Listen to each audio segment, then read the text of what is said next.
বিসমিল্লাহির রহমানির রহিম। আসসালামু আলাইকুম। কেমন আছেন ভাই বোন? আশা করি সবাই ভালো আছেন, সুস্থ আছেন। যে যেখান থেকে দেখলে সবাইকে আমার সালাম। আজকে আমি আবারও আসছি আর একটা ভিডিও নিয়ে আপনাদের সাথে। আজকে মকা মাছ দিয়া টেঙ্গা খাইতাম, কমলার জামিরের বাকর দিয়া, বেলফই দিয়া, একটু টমেটো।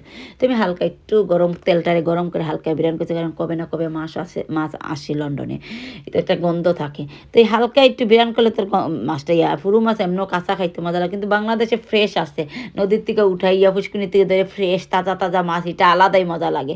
আর আমরা ও দেশে কবে না কবে আসি, আমরাও জানি না মাছটা কবে আইয়ে, আমরা কবে সফল হবে টাইনতে দেয়, ওই তো এক লগে আসে। তো আমি আর কি লিগে একটু হালকা বিরান করে রান্ধি আমার হাজব্যান্ডের, আমি ওলাই খাই। ওই দেখো আমি তেল কিন্তু একটু দিছি, কিন্তু তেল লাস্টে দিয়ে উপরে দিয়ে বেশি উঠে যায়, বিকজ টমেটো দিলে তেলটা উপরে উঠে যায়, মরিচটা।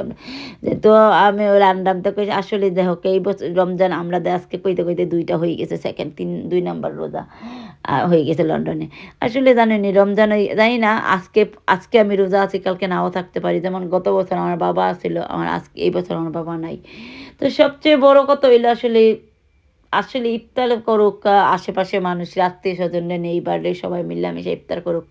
আসলে একজনে ইফতার করার চেয়ে মজা দেয়। আর মানুষের একটু ডিফারেন্ট দেন ডিজিটাল দুনিয়াকে সব চেঞ্জ হয়েছে, কিন্তু আমরা মানুষের কালচার চেঞ্জ হয়েছি না, সমাজ চেঞ্জ হয়েছে না। আমরা সবসময় সমাজের কথা থিঙ্ক করি, লোকের কথা থিঙ্ক করি, মানুষে কী তা করবে ওটা থিঙ্ক করি। আপনারা যদি মানুষের কথা থিঙ্ক করেন, সমাজের কথা থিঙ্ক করেন, মানুষের কথা থিঙ্ক করেন, তো আপনি আগে বাড়তে পারতেন না। এই ফিরে আমরা সিলেটের বাড়িতে একটু বেশি মানে ফুরিন্তের বাড়িতে ইফতার দেয়।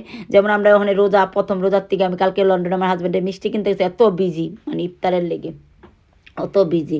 তো একটা রুল চেঞ্জ হতে করতে পারে, যেমন একটা ফুরিরে ফালতে একটা মা বাপে কত কষ্ট করে ফালে, ফোয়া যেমন ফালতে যতটুকু কষ্ট, আমি আমার 2 ফুরি সমান কিন্তু আমার লাগে, আমার কাছে লাগে সমান ফালতে কষ্ট।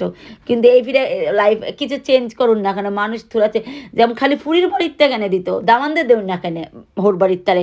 অনেক সময় হোর বাড়িতে একটু গরিব থাকতে পারে, সেই দামানদের শুরুয়াত করুন যে আমার হোর বাড়িতে অর্থনৈতিক অবস্থা খারাপ, আপনি যদি লুকিয়েও দিন, আপনার আত্মীয় স্বজনদের না দেখাইয়া বা আপনার মা বাপরে না দেখাইয়া দিয়া পাঠাইন না কেন, তো হোর মানে আপনি হোর বাড়ির পক্ষের থেকে আপনি করেন না কেন ইফতারটা, হোর বাড়ি হোর হরিরে ইফতার করার না কেন। একটু মানে ফোয়া বলতে যতটুকু কষ্ট, ফুরি বলতে ততটুকু কষ্ট।